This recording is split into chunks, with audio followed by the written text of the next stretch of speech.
Lee starts off this hour in Rhode Island. Hey, Lee, how are you? Hi, Dave. Oh my gosh, I told myself I wouldn't fangirl, but I'm fangirling a little.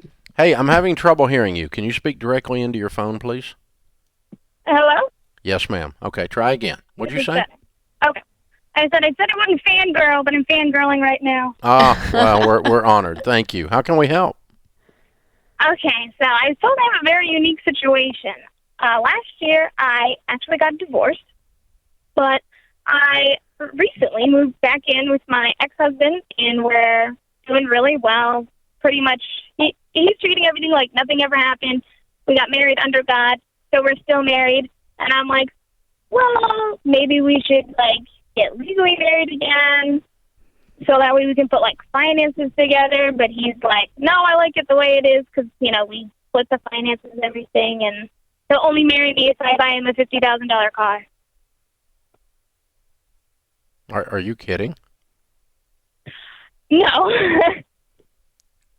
So you are attracted to someone that would not marry you unless you bought them a $50,000 car?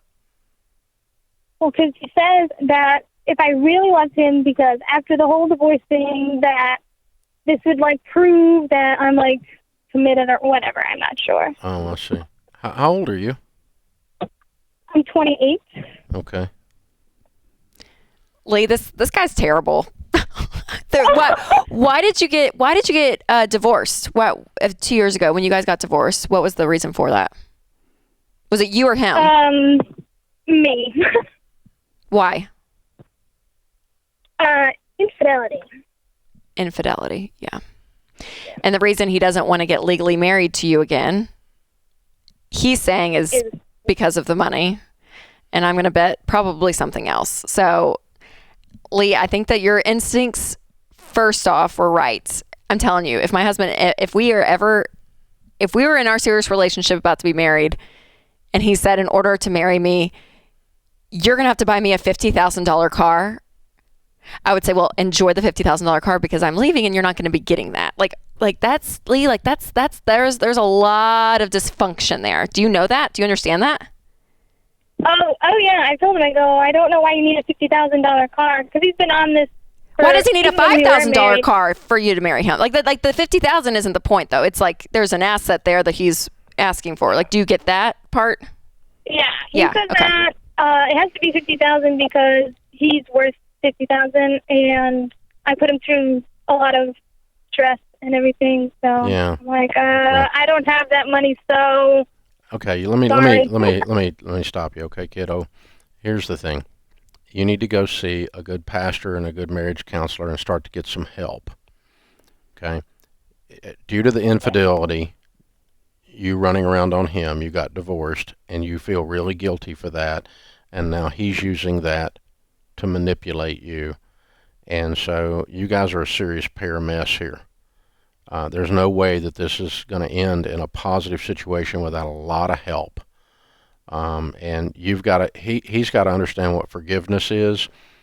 You have to understand how to accept that forgiveness if he were to give it, and forgive yourself for the mistakes you made in the past, and start with a clean slate and on equal footing and move forward. But there's no possible way you put up a dowry to marry this guy. That's just asinine. That's just ridiculous. And if you were my daughter, this is what I would tell you, okay? I would say, honey, pick up your stuff and go get you an apartment today. Go see a marriage counselor, and if you guys go through some in-depth marriage counseling together and can work through a healing of your relationship, maybe you talk about getting remarried after that, but it certainly won't involve you giving him anything of value in return for your guilt or your regret, or to prove your love, or any other BS. Now, let me tell you what I think. I think you're not going to do any of that, because you're a mess, girl. And so I wish you would. I love you, and I want you to have good things in your life. And very few people in your life are telling you the truth.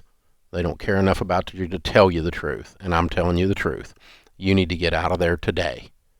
This is a twisted sister mess, and it's not going to end in a 50-year marriage with you two sitting on the front porch with grandkids around your feet. It's not going to end that way. You don't have a basis for that. You don't have a foundation for that. Now, could it end up there if you go through the steps I'm telling you to go through? It's possible, but it's not likely, because I think he's lacking in character. And like Rachel said, this is a guy you need to run from. But if you don't run from him and you want to move out and seek some counseling and try to rebuild the relationship on a solid emotional foundation, then you can do that. Now, you can do whatever you want to do. I'm not a family counselor. I'm just an old guy who's seen a lot of crap, and a lot of crappy people do crappy stuff to each other and hurt each other in the process. So, and in that, like you're saying, that there's a lot of shame, a lot of guilt, yeah, a lot of lack of forgiveness. There's a lot of human qualities there that are very, very evident. And in order to make the relationship right, take the money stuff out of it completely.